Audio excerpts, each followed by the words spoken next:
Soporte vital. Yo creo que esto es un tema que tiene que ver mucho con la salud mental y es importante, ¿no? ¿Cuál es más fácil de volcar? Evidentemente, la que tiene menos patas. ¿Qué son las patas cuando hablamos de salud mental?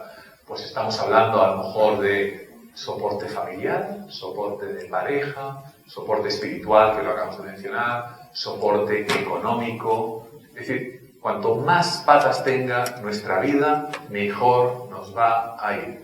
Si tenemos solamente una o dos patas, si basamos nuestra vida en un tema económico, el día que se hunda la bolsa, pues la gente se tira por las ventanas en Wall Street. Si lo basamos en la parte emocional, pues resulta que cuando hay un problema de pareja, por ejemplo, pues la persona va a tender a hundirse y no tiene otro soporte aparentemente, ¿no? En este aspecto, creo que sería muy, yo sé que es discutible para hacer un debate, pero creo que en nuestra sociedad las emociones, por ejemplo, están demasiado sobrevaloradas. Es decir, una cosa que vemos con mucha frecuencia es, doctor, lo siento. Es que lo siento. Digo, bueno, ¿y qué lo sientes? O sea, entiéndeme, te acaban de pegar una paliza y sientes haber abandonado a la persona. Venga ya. Es decir, nuestras emociones confunden. Nos confunden muchas veces y por eso que habitualmente las personas que no están enamoradas de esa persona con las que tenemos esa confusión de pareja, pues muchas veces nos dicen cosas que no nos gustan oír, entre paréntesis, ¿no? La cuestión es que nuestra personalidad es como un barco. Cuanto mejor esté construida, mejor va a aguantar los embates de una tormenta.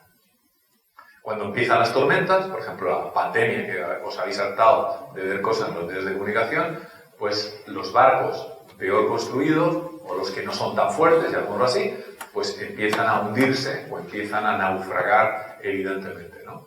Los otros, los que van sobreviviendo por mera selección natural, pues van hacia adelante. Socialmente, pues como somos solidarios, pues intentamos sacarlos adelante también.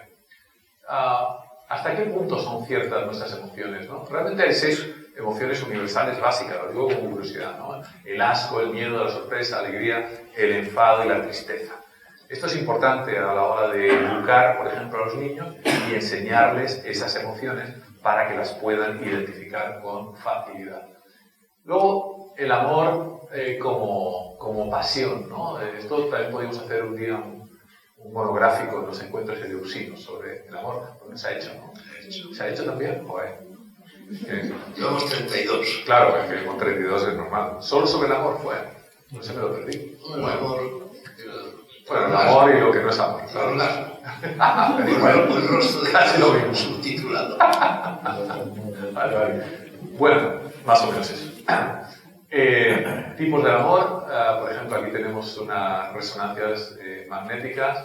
Observamos que es muy curioso, pero dependiendo de la expresión de amor, lo que estemos sintiendo en ese momento, pues se nos iluminan unas zonas u otras, ¿no? Aquí tenemos, por ejemplo, el amor maternal, tenemos el amor romántico, y si os fijáis, las zonas que en un momento dado están iluminándose, están teniendo actividad, son pero que muy distintas. Con lo cual, podemos diferenciar esa pasión del amor maternal, y son sensaciones que distintas zonas del cerebro van generando, ¿no?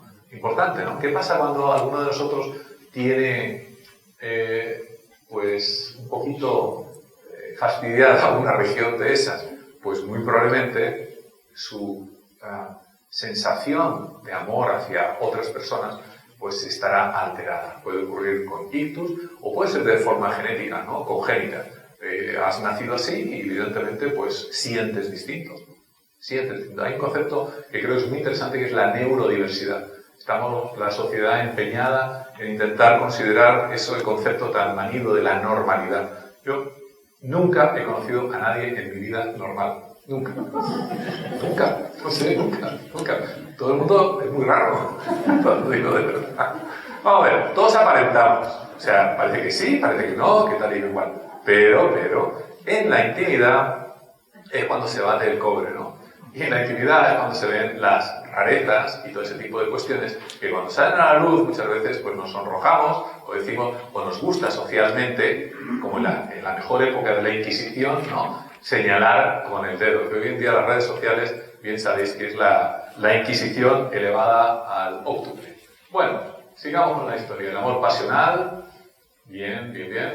Sí, montones de experimentos, gente enamorada, por ejemplo, pues la dopamina se les disparaba, ¿no? ¿Y cuál es la dopamina? Es la misma hormona que está implicada en los consumos de cocaína. Es decir, el enganche. Estoy enganchado. Es que me engancha. Y hay muchas personas que a lo largo de su vida y con objeto de sentirse vivos necesitan, y no estoy haciendo ningún juicio de tipo moral para nada, simplemente estoy expresando lo que sucede a nivel neurológico, muchas personas necesitan tener esa pasión y ese amor-pasión, ese quizá más pasión que amor, de manera continuada para sentirse vivos, porque es un verdadero chute neurológico, un pelotazo neurológico de primer orden, ¿no? Ahí metemos en el pack la sexualidad, el tema orgásmico y todo lo que te dé la gana, sin lugar a dudas. Esta no encontré, me pareció graciosa la puse, ¿no? No, el cerebro le dice al corazón, no, es la última vez que te vas... last time you got hurt. La última vez saliste herido de esto. Y el corazón dice, no, quiero, sí. Bueno, el corazón por un lado, el cerebro por otro, buscar el equilibrio evidentemente correcto es muy difícil, como es lógico. Las mejores cosas muchas veces se hacen con el corazón, pero otras buenas también se hacen también con la cabeza, ¿no? Yo creo que la maduración es un proceso de aprender progresivamente, como es lógico, a lo largo de nuestra vida y buscar ese balance de que tengamos un poquito bajo control a ciertas pulsiones neurológicas un tanto primitivas, que de vez en cuando no pasa nada por desencadenarlas, evidentemente, y dejarlas libres como potros salvajes. Esa sonrisa... Bien. Bueno, como potros salvajes, yo creo que es así la cosa, pero bueno, intestino, alimentación son cosas que habéis visto justamente últimamente en prensa, en revistas científicas. Es todo también otra línea de investigación enorme en relación a salud mental, ¿no? De hecho, recordar que ha habido un verdadero escándalo a nivel científico hace pocos meses, se encontraron bacterias intestinales en el cerebro, que todavía se está preguntando a los investigadores qué hacían esas bacterias. Como bien sabéis, hay unas conexiones enormes. El intestino se le llama el segundo cerebro, a lo mejor resulta que no es el segundo, sino el primero, Dios sabe, y tiene que ver muchísimo con nuestras defensas, con nuestro estado de ánimo y con multitud de cuestiones que seguramente iremos vislumbrando en los próximos años.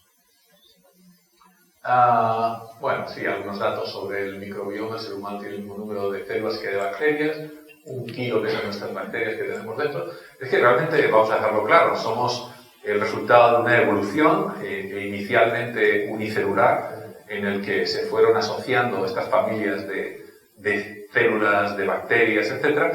Y os recuerdo que la fórmula de la sangre es prácticamente la misma que el del agua salada del mar, por algo será.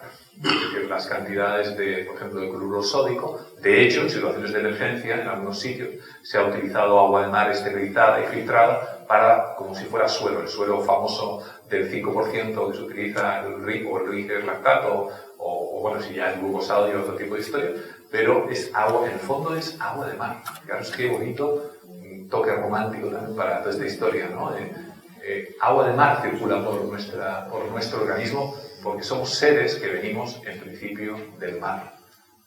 Bueno, esto ya lo hemos hablado. Bien, el tema de la microbioma y la salud mental, ¿no? Actualmente se está viendo que tiene relación con la depresión, con los trastornos bipolares, con la esquizofrenia, con el autismo y con la ansiedad crónica. Es decir, ¿qué nos depara este tipo de descubrimiento en los próximos años? Por supuesto que nos van a ver como si fuésemos de la edad de piedra tomando esos antidepresivos que en el fondo lo que hacen es drogarnos y no actuar sobre el origen del problema, sino sobre las consecuencias. Como si tienes una infección y tomas medicación para la fiebre, ¿no? Pero no atacas el origen de la misma. La disbiosis es evidentemente ese desequilibrio en las colonias microbianas. Este es Viktor Frankl, uno de mis autores favoritos, psiquiatra austriaco, estuvo en varios campos de concentración, empezando por Dachau, y sobrevivió. Dice algo, yo creo que es muy importante, puede servirnos, ¿no? El dolor solo es soportable si sabemos que terminará, no si negamos que exista. Darle un sentido a ese dolor, darle un sentido a ese sufrimiento. Y el otro día justamente me encontré, el otro día cuando fue el martes, me encontré con el presidente de la Asociación de Personas Desaparecidas, que él lo había visto en la tele con el tema este de Canarias, del padre que mató a las niñas y todo esto, ¿no? Él mismo perdió un hijo, justamente cuando acabó el programa me dijo, ¿no te acuerdas? Nos encontramos hace tiempo, le habíamos entrevistado hace 10, 15 años a costa de la pérdida de un hijo suyo, ¿no? Que lo ha habido en carne propia. Me dijo algo interesante, nunca se termina de aprender, la diferencia entre el dolor y el sufrimiento cuando perdemos a alguien, ¿no? Hablaba que él decía que el dolor era aquello que sentimos o que deberíamos sentir por la otra persona, pero el sufrimiento es algo propio por nosotros mismos, que tenemos que intentar dejarlo de lado en pos del dolor. Era una matización muy elegante entre ambos conceptos que me pareció realmente interesante. En ocasiones sufrimos y entramos en bucles obsesivos además, y en el fondo porque tenemos pena de nosotros mismos por lo que hemos tenido que vivir. Quizá cae en el victimismo más que en otra cosa, ¿no? Pero vamos, me parece una sutileza importante. Los suicidios, y con esto entramos ya en la recta final, me parece uno de los temas más fascinantes que hay. Ayer fue, ¿no? Sí, el día del suicidio, me invitaron a una entrevista y dije, permítanme decir que espero que sea el día de la prevención del suicidio, ¿te parece? No del suicidio. Porque todos los medios de comunicación decían el día del suicidio. Bueno, todos conocemos a alguien realmente a lo largo de nuestra vida que se haya quitado la vida. Muchas veces como psiquiatra tengo discusiones serias con personas que dicen que se hace uso de la libertad. Recordemos quién era Arthur Koestler, ¿no? Koestler se quitó la vida, su secretario. Su secretaria y la ¿Verdad? Efectivamente. Arthur Koestler tenía esa... Y Stefan Zweig. Sí. Mismo caso, los dos puntitos. Efectivamente. ¿Cómo es de libre alguien para tomar una elección cuando su abanico de posibilidades se estrecha? Es interesante pensar sobre esto, ¿no? ¿Es libre para escoger a alguien que solo puede escoger entre negro y negro oscuro? Y no puede escoger el resto de abanicos porque mentalmente, por una depresión, por multitud de motivos, esa libertad de elección se ha estrechado de una manera muy grande. En España tenemos 10 personas diarias que se quitan la vida, 8 hombres y 2 mujeres. Unas 800 veces más que la violencia de género, unas 18 veces más que los homicidios, 800.000 personas al año, más que en la mayor parte de las guerras, y sin embargo es algo totalmente silencioso. Paradójicamente, se acaban quitando la vida, bueno, ahora lo veremos, muchos más hombres que mujeres. Y digo paradójicamente porque las mujeres lo intentan prácticamente en igual medida o superior. Los hombres, desgraciadamente, en este aspecto tenemos más éxito a la hora de lograrlo por el método utilizado. Bien, llama la atención que países, por ejemplo, como Estados Unidos, estén en peores condiciones que algunos países de Europa. Fijaros en la antigua URSS, China, etcétera, ¿no? Tienen unos problemas pues que no están muy para allá. Podríamos hacer también otros encuentros elusivos sobre este no se ha hecho, ¿no? Ah, vale, bien. Bueno, pues sobre la libertad a la hora de escoger este tipo de cosas, quizá aunándolo con a lo mejor la eutanasia o cuestiones así que tienen que ver. Son temas muy, muy complejos, no son tan fáciles, hay muchísima ideología de por medio. Lo único que os puedo decir modestamente es que, una vez más, aquellas personas, por ejemplo, que quizá no reciben cuidados paliativos, que quizá se encuentran solas, etcétera, van a tender estadísticamente a encontrarse emocionalmente desoladas y, una vez más, su capacidad de elección se estrecha. No es lo mismo estar con un apoyo familiar, con un apoyo determinado, que estar, por ejemplo, totalmente abandonado. Bueno, España se encuentra en una situación realmente buena respecto, fijaros, a Lituania, Eslovenia, Hungría, Bélgica. Bueno, los belgas son los campeones en Europa, entre paréntesis. Recuerdo, sí, en Bélgica justamente aceptaron una eutanasia, por ejemplo, de un chaval de muy poca edad que decidió en Holanda, una pareja de gemelos, porque estaban comenzando a perder la visión hace unos 5 años. Y bueno, Estonia, Austria, Finlandia, Alemania, Suecia, por aquí está Holanda también, y España. Detrás de España está Malta, Japón. Gran Bretaña. En Japón hay muchísimos. En Japón también, ya sabes, el bosque este que está ahí al lado de Tokio. Incluso suicidio infantil. Sí, muchísimo. Los japoneses también son otros expertos en el tema.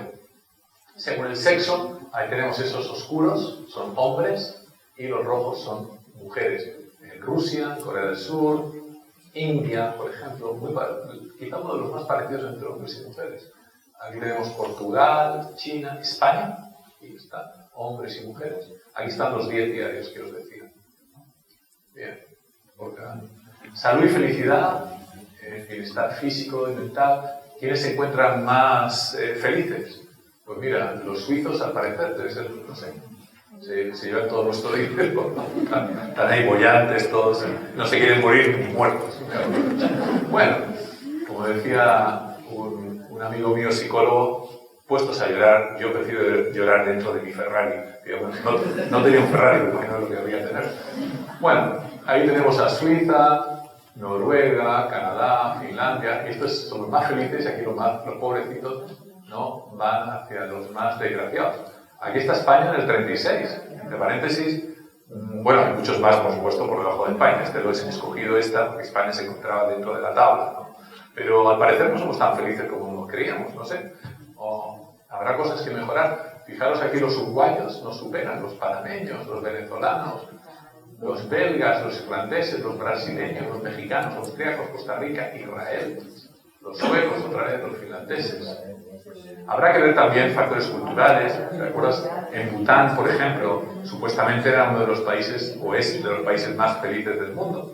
También habrá que ver culturalmente lo que cada uno de ellos entiende por felicidad, claro, tal como es lógico, ¿no? Pero bueno, como es algo subjetivo, aunque estés rodeado de moscas y tal, si te encuentras feliz, pues eres feliz. Y se acabó el cuento. El índice también de felicidad, tenemos aquí los finlandeses, los noruegos, los daneses, islandeses, los suizos otra vez, y aquí tenemos otra vez más los pobres desgraciados, a Yemen, Tanzania, Sudán, República Africana, Centroafricana, Burundi, no me extraña la verdad. Factores a considerar: el Producto Interior Bruto, o sea, la pasta, vamos, el apoyo social, creo que es importante, la esperanza de vida, la libertad de tomar decisiones en la vida, la generosidad, son lo que miden estos índices, ¿no? La percepción de corrupción, el efecto positivo, el afecto negativo, percepción de tristeza y enfado. Yo he tenido la oportunidad de trabajar en Mali, por ejemplo. Allí no se suicida nadie. Bueno, a algunos les suicidará, pero vamos, cuando iba preguntando por pueblos y tal y cual, pues era muy raro que la gente se suicidase, por muchas razones. El apoyo familiar, familias enormes, viven en conjunto, con apoyo. Aquí muchas veces vivimos en pisos, ahí con un perro, un gato. Tienen un factor también cultural, religioso, que evidentemente solamente hablar de suicidio, pensar en ello casi es tabú, afortunadamente para ellos, evidentemente.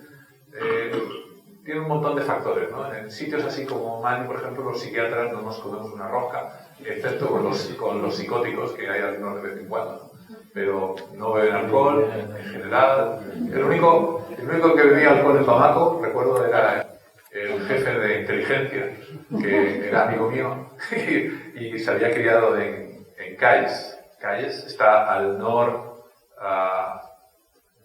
noroeste, actualmente es una zona también donde ACMI tiene toda su preponderancia, y le invitaba a cenar y me contaba todos los secretos de Mali, porque era el único, yo creo, en todo Bamako que bebía. Se iba luego con su inmensa camioneta negra y dice: tío, te vas a matar, cualquier día vas a matar a alguien. Y dice: no importa. Bueno, ¿sabes que yo pasé uno de los meses más inolvidables de mi vida en Gales? ¿sí? Sí. ¿Qué tal? ¿Qué es lo que se puede contar? Fue en el año 1960. No, 60 o 70. Experiencia inolvidable. Sí, sobre todo, ¿no? Bueno, y además, curiosamente, en fin, hay muchas tribus, naturalmente, es pluriétnica, pero la tribu principal se llama los Armas. Y es una tribu descendiente de los moriscos españoles, que fueron los primeros que atravesaron el Sáhara en 1583 llevando armas de fuego a través del Sáhara, nunca se habían llevado. Entonces allí se mezclaron con las indígenas, se fueron poco a poco amulatando hasta generar esta tribu dignísima por otra parte, culta, en fin, tribu de élite que se llama los Armas, con un curioso hispanismo allí en Gales, que es donde empieza el Sahel, termina el Sáhara y empieza efectivamente, toda esa zona. El hotel del Atlántico, donde Pierre Benoit escribió la novela de la Atlántida. Efectivamente. Toda esa zona actualmente está en poder de grupos extremistas. Toda la zona esa de Yené, donde está la famosa mezquita de Yené, más al norte de Tombuctú, la falla de Bandiagará, todos esos sitios realmente espectaculares que hoy en día prácticamente si eres blanco, que por razones obvias se te ve a la legua, no puedes ni acercarte. Alguna vez he ido ahí disfrazado de tuareg, entre paréntesis, a hacer algún reportaje. ¿Cómo? Perdón. El aspecto positivo, sí. ¿A cuánto se debe la gente? ¿Eso cómo se dice? Bueno, habitualmente este tipo de escalas, sí, de la risa, como bien sabéis, sí, fantástico, pues es tremendamente terapéutica. Imagino que si habéis hablado de la risa esta mañana, sabéis que con tan solo emular la risa, emular incluso la sonrisa, activas las áreas cerebrales que te producen bienestar y segregas endorfinas. Habitualmente suelen ser escalas, en este caso desconozco la escala exacta, pero he visto algunas, pues cuántas veces al día te ríes, más o menos aproximadamente, ¿no? Ese tipo de cuestiones se va puntuando. Esto es un artículo curioso que he encontrado, ¿no? Y es que justamente las personas pesimistas acerca del futuro viven más y tienen una vida más saludable. Digo, me pareció genial el artículo, ¿no? Ya sabéis que artículos científicos hay pato. Entonces, realmente tiene su aquel. Las personas son pesimistas, que creen que van a enfermar, que si cogen un avión se va a caer, que si van a ir a no sé dónde les van a atracar. Pues entonces toman tanto cuidado en todas sus cosas que al final les pasan pocas cosas y sobreviven más. Es así de sencillo. No tiene una vida muy agitada, muy intensa, ¿no? Pero los puñeteros viven más. Esa es la historia. Me pareció súper interesante. Mañana en Medina del Campo vamos a soltar 2 globos, quizá algunos lo habéis visto en las redes sociales, 2 globos que van a subir hasta la estratosfera, 2 globos enormes llenos de helio. Vamos a aprovechar para meter algún aparato científico para medir el campo magnético y un montón de cosas, pero es un acto muy simbólico, uno lleva un crespón negro y el otro un crespón blanco. Dado que la OMS esta semana ha publicado que estamos ya en la meseta, en el fondo estamos en el Ecuador, y creo que psicológicamente nos viene bien a todos empezar a pensar que las cosas van pasando y tenemos que mirar hacia adelante. Lo que no quiere decir que no exista peligro, que bla bla bla bla bla bla bla bla. Pero bueno, es un acto simbólico simplemente, ¿no? Un Ecuador, ¿no? Una ceremonia de purificación, ¿no? Esto simplemente ya es para acabar algunos conceptos que creo que es interesante que manejemos para justamente no dejarlos llevar como ovejas o como borregos por las voces imperantes, incluida la mía. La antipsiquiatría de los años 60, fantástico movimiento, en el cual una serie de científicos, uno de ellos fue inglés, apelaban a que parte de las enfermedades mentales eran más bien provocadas por la sociedad que en sí, por cuestiones de alguna manera personales, no con las patologías a las que estamos habituados o como estamos acostumbrados a describirlas. Un movimiento de la antipsiquiatría tuvo bastante enraizamiento en Italia, de hecho, en los años 80, en los años 70 también. De hecho, cerraron los psiquiátricos para que los enfermos se integrasen en la sociedad, pero claro, queda muy bonito sobre el papel, pero lo único que lograron es que las estaciones de tren, las estaciones de metro se convirtieran en psiquiátricos y en un peregrinaje de homeless de un lado para otro, que iban arrastrando sus penurias por toda Roma y por el resto de Italia. Pero bueno, simplemente para reflexionar sobre cómo la sociedad puede crear en un momento dado enfermos. Por ejemplo, el tema de los niños hiperactivos. Aquí tenemos un problema importante. En muchos países no existen los niños hiperactivos. Existen los niños más inquietos y menos inquietos. Entendámoslo. Hay un concepto que se llama neurodiversidad. Y en esa neurodiversidad, pues, a lo mejor se puede meter, como si fuera el zapatito de Cenicienta, pues a un montón de niños, pero no a todos. Y no quiere decir que los que no puedan meter el pie en el zapatito sean enfermos. Lo que pasa es que no se pueden a lo mejor acoplar a estar 8 horas diarias delante de una pizarra, ni tampoco a seguir los ritmos pedagógicos que tenemos o que tienen éxito con ese 80 o 90% de los niños. Y ahora viene, claro, la disquisición. ¿Qué le recomendamos a los padres? Que los droguen para que puedan entrar en ese especie de cama de procrustes. ¿Qué hacemos? Es un tema realmente para tener bastante debate, ¿no? Los psiquiatras americanos dicen cosas muy cínicas, como por ejemplo, solo diagnosticamos trastornos de hiperactividad y déficit de atención en los países donde los padres pueden pagar los medicamentos. Lo digo con curiosidad. Yo en África no he visto nunca un niño hiperactivo. Hay niños más inquietos y menos inquietos. Pues unos se van a perseguir a un gato o a subirse a un árbol y luego van. Tampoco hay una demanda, evidentemente, de tipo profesional, ni lectiva, tan amplia, tan aquí como en Occidente, que en ocasiones es asfixiante, ¿no? Con los exámenes, los números, los promedios y toda esa lucha. ¿Son más felices, menos felices? Pues ya es una cuestión que quedaría para otra cuestión. La adicción al sexo, pues también es otra también que sería bastante discutible, ¿no? Muchas veces se rigen por criterios morales, por criterios sociales. Entonces podríamos hacer también un monográfico. Vivir de espaldas a la muerte, en ocasiones, pues tampoco creo que sea una de las mejores cuestiones a nivel de salud mental. Y muchas veces vivimos de espaldas a la muerte.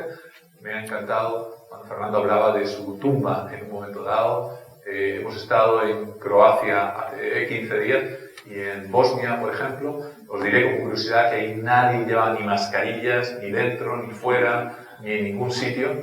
Y realmente el índice de infectados es bastante bajo, se muere muy poquita gente. Lo han superado, o por lo menos, o veremos en el futuro, pero por lo menos han mostrado la vida absolutamente normal. A lo que iba, en Croacia, muchos ortodoxos tienen su lápida, su tumba, con su fecha de nacimiento y obviamente tienen en blanco la fecha de fallecimiento, para cuando obviamente ocurra. Es exactamente lo que he hecho yo en casa de la lápida. Sí, dejando en blanco la fecha de croata. defunción. ¿Pero le has puesto ya la fecha de nacimiento? Están en ello. Están en ello. Vale. No, la de defunción no. No. Por ahora no. Bueno, Génesis, esto de vivir 120 años es aproximadamente quizá lo que siempre se dice que podemos llegar a vivir. Y es curioso, porque en las Sagradas Escrituras cristianas justamente viene esa cifra y concuerda con los últimos adelantos científicos. Potencialmente podemos vivir ese número de años. La economía, concepto... esto lo he agregado como concepto de salud mental en la URSS. Evidentemente desde Occidente se ve como muy claro aquellos disidentes que eran internados en los psiquiátricos. Pero cuidado, aquí también tenemos disidentes sociales que finalmente acaban en manos de psiquiatras y muchas veces acaban internados también en hospitales psiquiátricos. Quizá por esa neurodiversidad, porque son distintos. Son conceptos, evidentemente, daros cuenta que en las clasificaciones de enfermedades mentales, tanto de la OMS, el CIE-10, CIE-9, CIE-11, en el DSM, el DSM-4, 5, de los norteamericanos, que se utilizan, como bien sabéis, para las compañías de seguros poder clasificar exactamente la enfermedad mental, las enfermedades entran y salen como a su gusto, ¿no? Y muchas veces entran y salen por presiones de lobbies, por presiones justamente de estos neurodiversos que se aunan y hacen presión sobre aquellos médicos que justamente sacan y meten en la clasificación de enfermedades. Es decir, lo que era enfermo hace 10 años, de repente ya no eres enfermo. y viceversa. Bueno, simplemente, una vez más, la influencia social sobre la clasificación. Y pegar una etiqueta a una persona con una enfermedad mental creo que muchas veces es devastador. El cierre de los psiquiátricos lo hemos hablado, el sueño, el dolor, los sentimientos y la razón también lo hemos hablado. Bien, nuestra vida es como son nuestros recuerdos, como he abierto esta charla. El relato positivo de nuestra vida, hay una figura fascinante que son los falsos recuerdos, me encanta como forense. Gran parte de las cosas que recordamos no han ocurrido en la vida, pero nunca, pero las recordamos a veces hasta con detalles y contamos lo que sucedió aquel día y lo que nos contestó fulanito y menganito y por eso le tengo manía, porque aquella vez no sé qué. Nada, no es verdad, no ha ocurrido. La mayor parte de muchísimas cosas no ha ocurrido. Nuestra mente es especialista en rellenar huecos. Desde las paridodias, cuando vemos una nube y se asemeja a un ratón o una locomotora, hasta cuando observamos, por ejemplo, o comenzamos a leer una frase y nosotros mismos, nuestra cabeza, la acaba. Nuestra mente está diseñada para rellenar huecos. Cuando no nos acordamos de algo, nuestra mente dice, no te preocupes, yo te lo relleno. Y te rellena situaciones, te rellena comentarios, te rellena colores, casas, lo que haga falta. Oiga. La terapia de pareja es fantástico en los recuerdos. Por ejemplo, los recuerdos modifican muchas veces la actitud. Una de las frases mágicas en terapia de pareja es cuando están todos peleados, se miran así uno al otro y dicen, oye, ¿cómo os conocisteis? En ese instante se empieza a rememorar todas aquellas cuestiones que evidentemente les unieron, porque si no, no los tendrías ahora delante. Y la actitud, esos sentimientos, hace que cambie la situación en cuestión de focalizar, esto es muy importante cuando somos felices, darnos cuenta de que, caray, estoy fenomenal, me encuentro muy bien. En los detalles, controlar la nostalgia, esto es algo también muy importante, no estar anclado en el pasado, implicar de vez en cuando las emociones con un chute, experimentar con todos los sentidos, los olores, la música, disfrutar del presente, no pensar en lo que hay que hacer, disfrutar del ahora. El ser buena persona es un concepto un tanto olvidado. Muchas veces la gente dice, bueno, pero ¿qué es lo que hay que hacer? Tal y cual. Pues mira, pues a lo mejor solamente respetar los 10 mandamientos o el código de Hammurabi, no lo sé, pero a veces no hace falta muchas más cosas, ¿no? Hoy en día también esto da para discutir mucho por qué está ocurriendo ese declive, entre otras cosas, ¿no? De gente asalvajada que estamos viendo día a día, ¿no? La degradación brutal que está sufriendo nuestra sociedad en cuanto a crimen, en cuanto a montones de cosas. Algunas verdaderas y otras no tan verdaderas. Eso es interesante, ¿no? Los medios de comunicación, cómo manipulan constantemente. La manipulación de los medios de comunicación llega a tal calibre, en ocasiones, yo me siento sorprendido cuando en ocasiones el presentador del telediario muestra un vídeo, mirad lo que pasó y cómo la agredió y no sé qué, no sé cuánto, y tú ves el vídeo y no sale eso.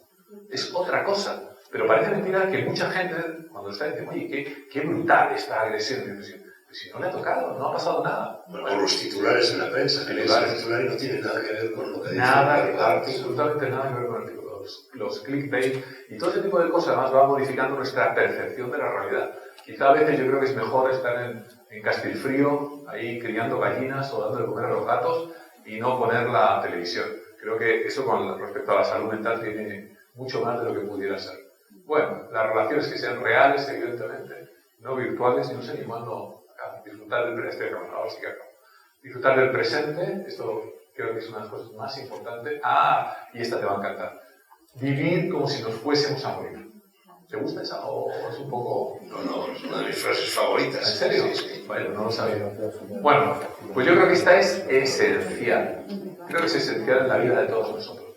Tenemos que frase vivir típica de chamán. Claro. Cada minuto como si fuera el último. Efectivamente. Ser conscientes de la muerte para poder disfrutar de la vida. Si vivimos de espaldas a esa muerte, evidentemente no vamos a poder saborear ese instante mágico, ese instante de placer. Tachan, finito. Hasta aquí hemos llegado.